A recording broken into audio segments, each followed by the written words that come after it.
Halo semuanya, kembali gue sama gue Gio. Pada kali ini gue kedatangan HP 14S DK1524AU. Ini adalah laptop murah seharga 4 jutaan yang bisa teman-teman dapatkan di pasaran.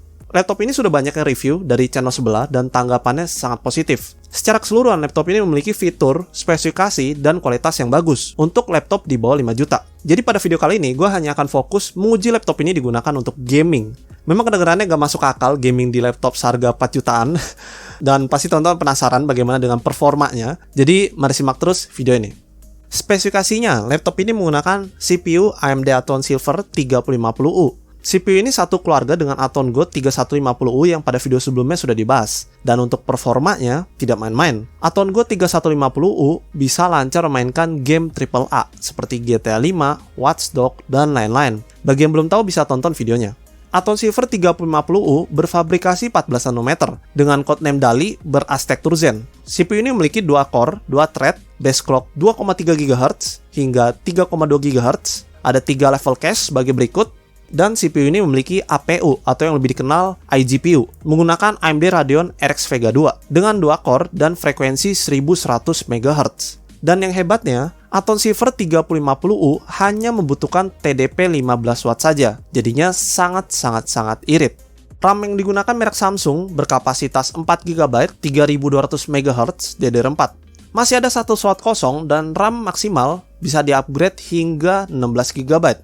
Karena gue akan menguji laptop ini untuk gaming, jadi gue tambah satu keping RAM merek Hynix berkapasitas 4 GB 2400 MHz DDR4. Sayangnya gue gak punya RAM dengan frekuensi 3200 MHz, jadinya kedua RAM ini hanya akan berjalan di settingan default dengan frekuensi 2400 MHz atau tanpa di overclock. Untuk storage menggunakan SSD NVMe dan kapasitasnya gak tanggung-tanggung, 512 GB. Dan masih disediakan satu ruang kosong untuk bisa ditambah hard disk atau SSD SATA. Itu dia untuk spesifikasinya. Sebelum benchmark game agar kita mendapatkan performa yang optimal, sistem operasi Windows 11 dan driver-driver sudah gue update paling baru. Dan agar kita mendapatkan performa yang maksimal, gue menguji laptop ini sambil dicas di settingan high performance tapi tanpa di overclock. Lalu game-game yang akan diuji, resolusi dan grafiknya akan diatur sebaik mungkin yang bisa dijadiin laptop ini. Jadi langsung aja. Pertama, Cinebench R23. Di sini kita tes performa CPU single core dan multi core-nya. Dari hasilnya menurut gua masih di bawah standar performa gaming, tapi mengingat ini laptop 4 jutaan, skor yang sekarang dihasilkan sudah sangat bagus jika dibanding laptop murah yang lainnya. Selanjutnya kita tes 3D Mark Firestrike, dapat skor 931, Excellence yang artinya performa di atas rata-rata, dan kita tes Time Spy, dapat skor 326. Legendary, yang artinya performa 1% di atas spesifikasi hardware. Lebih simpelnya performa di atas rata-rata juga. Game pertama GTA 5, resolusi di 1366x768, fitur seperti phishing, MSAA, dan efek seperti reflection dan lain-lain dimatikan. Untuk settingan grafik di normal atau paling rendah,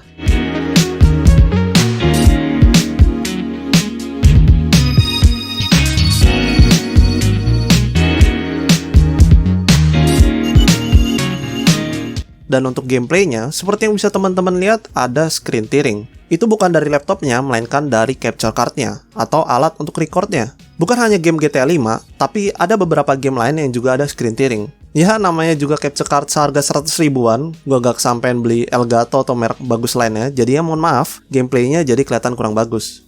Rata-rata GTA 5 dapat 30 FPS, dan paling rendah drop hingga 2 FPS. Sayangnya pengalaman bermainnya kurang memuaskan karena sedikit-sedikit FPS drop dan kadang sampai bikin gamenya freeze. Walaupun resolusi diturunin bisa sih dapat FPS lebih, tapi tetap aja suka FPS drop dan kadang bikin gamenya freeze. Selain FPS drop, rendernya juga lemot, sampai kadang bikin tekstur loss, bangunan, jalanan, fasilitas publik, semuanya gagal render. Ya mau gimana lagi, CPU cuma 2 core 2 thread, jadi terima nasib aja. Tapi yang bikin gua kagum, dengan kondisi sekarang pun seenggaknya game ini tetap bisa jalan tanpa ada crash sama sekali.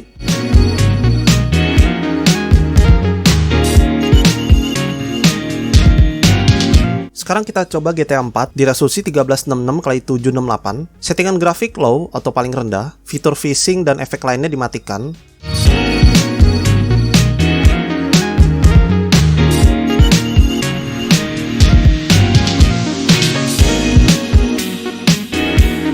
Rata-rata dapat di 30-an FPS dan paling rendah drop di 8 FPS. Jika teman-teman ingin mendapatkan FPS lebih, bisa turunkan resolusinya. Tapi secara keseluruhan, pengalaman bermain GTA 4 sangat puas dan performanya jauh lebih stabil dibanding GTA 5. Selama bermain tidak ada kendala, rendernya lancar, dan walaupun ada FPS drop, tidak parah-parah banget, bahkan tidak terasa sama sekali.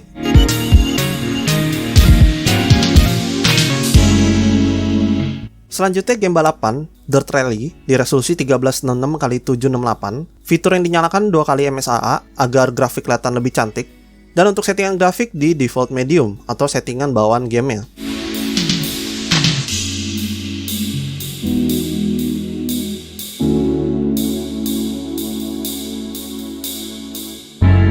Rata-rata dapat di 33 fps dan paling rendah drop di 17 fps. Itu untuk mode rally biasa atau hill climb, tapi untuk mode rally cross yang rame banget, FPS bisa dapat di bawahnya. Jadi kalau mau dapat FPS lebih, bisa dimatikan MSAA atau turunin resolusinya. Untuk pengalaman bermain game ini lumayan puas, performa lumayan lancar, dan tidak ada kendala.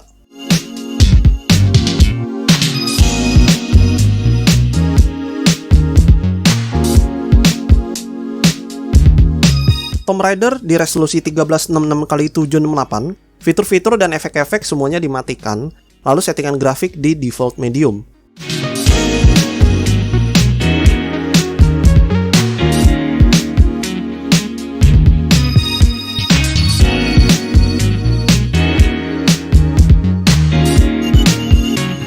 Rata-rata dapat 46 fps, paling rendah drop 15 fps.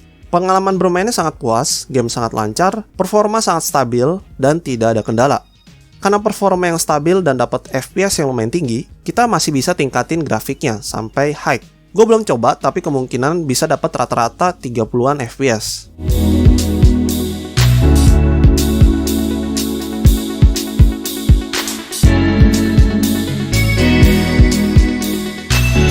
Far Cry 3 berjalan di resolusi 1366x768. Fitur seperti phishing dan efek-efek semuanya dimatikan, dan settingan grafik di default low atau paling rendah.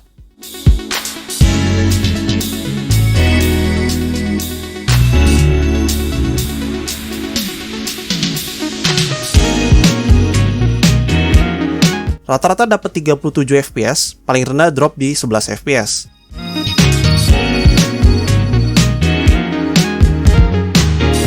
Pengalaman bermainnya sangat puas, game berjalan sangat lancar, performa stabil, dan tidak ada kendala sama sekali.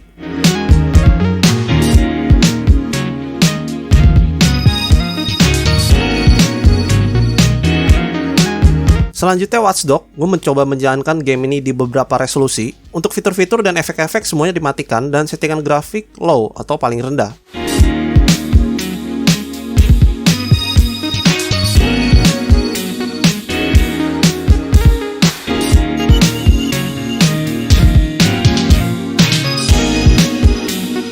Sayangnya dari beberapa resolusi yang gue tes tetap dapat di bawah 30 fps dan paling rendah drop di 7-8 fps.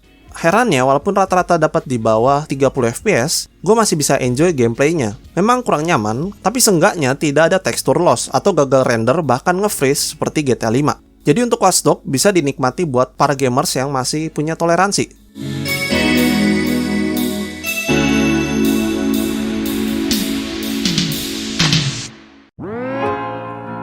Assassin's Creed Black Flag di resolusi paling rendah 1024x768, settingan grafik di very low, dan semua efek dan fitur dimatikan.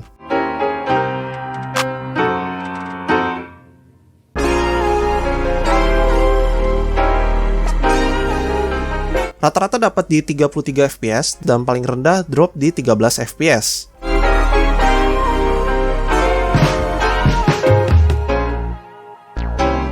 Untuk gameplaynya sendiri memang kurang nyaman karena resolusi yang tidak biasa, tapi untuk pengalaman bermainnya sangat lancar dan game tidak ada kendala.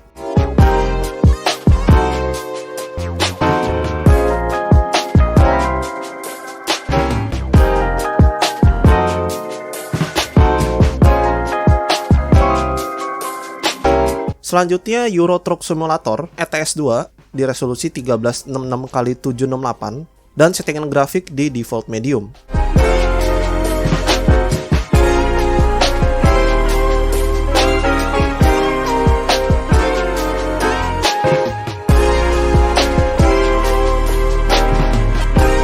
dapat rata-rata 37 fps, paling rendah drop di 26 fps. Pengalaman bermain game ini sangat puas, gamenya sangat lancar, performanya sangat stabil, dan gamenya sama sekali tidak ada kendala.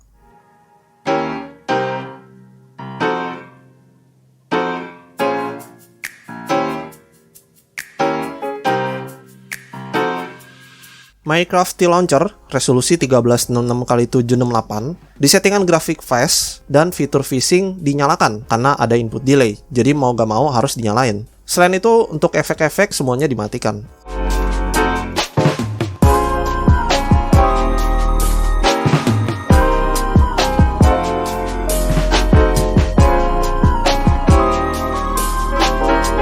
Rata-rata dapat di 48 fps dan paling rendah 2 fps. Untuk pengalaman bermainnya cukup puas, tapi sayangnya proses rendernya lemot, sampai kadang bikin game nge-freeze. Tapi overall, performanya sudah cukup bagus.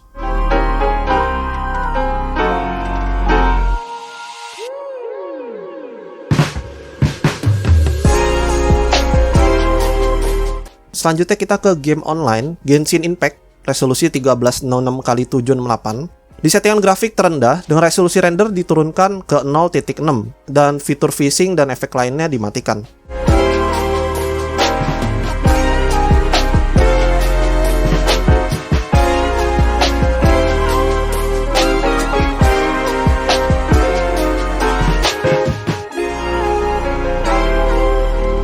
Dapat rata-rata di 41 fps. Walaupun FPS-nya drop sampai di bawah 1 fps, dropnya ini gak sering-sering banget. Tidak separah Watch Dogs atau Minecraft, jadi masih oke lah ya.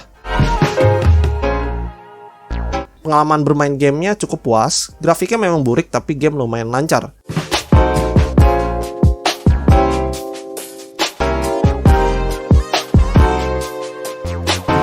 Dota 2 resolusi di 1366x768, settingan grafik di default fastest.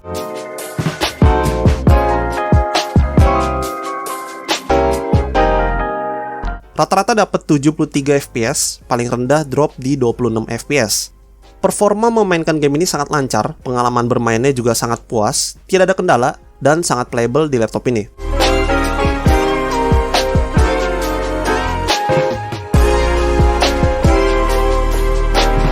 Valorant di resolusi 1366x768, settingan grafik di low atau paling rendah, fitur dan efek lainnya dimatikan tapi phishing dinyalakan karena kasusnya sama seperti Minecraft, ada input delay.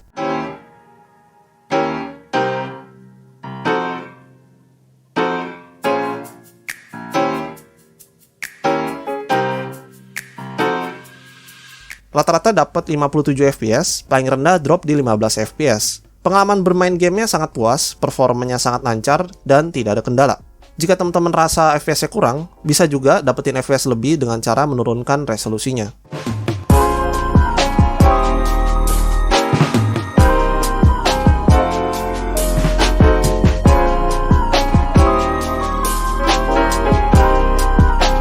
CSGO resolusi 1366x768, settingan grafik default very low, fitur dan efek lainnya dimatikan.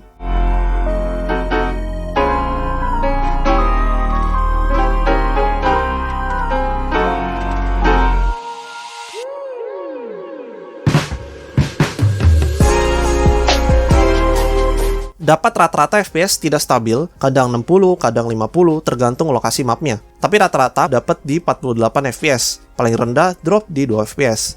Pengalaman bermain game ini cukup puas, walaupun di bawah 60 FPS, kita bisa turunin resolusinya, jadi masih ada harapan bisa nyentuh 60 FPS. Selama bermain ada FPS drop, tapi tidak bikin game freeze, dan tidak ada kendala lain yang bisa pengaruh ke gameplay atau skill kita.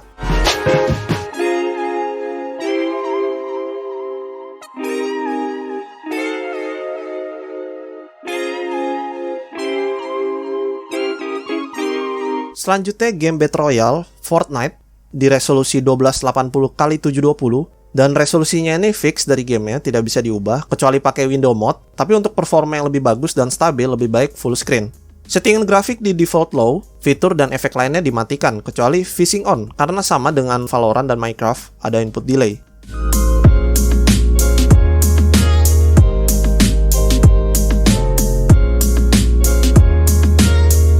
Rata-rata dapat 39 fps dan paling rendah drop di 1 fps. Pengalaman bermainnya cukup puas, FPS dropnya tidak terlalu parah dan tidak terlalu ganggu gameplay kita, masih bisa enjoy dan masih oke.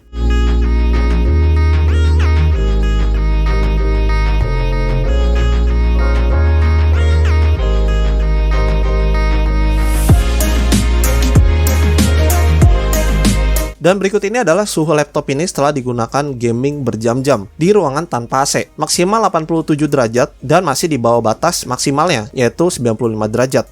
Walaupun suhu di bawah batas maksimalnya, laptop ini tetap panas, khususnya di bagian keyboard sebelah kanan atas. Menurut gue peletakan panasnya strategis, jadinya kalau kita main game tidak terganggu.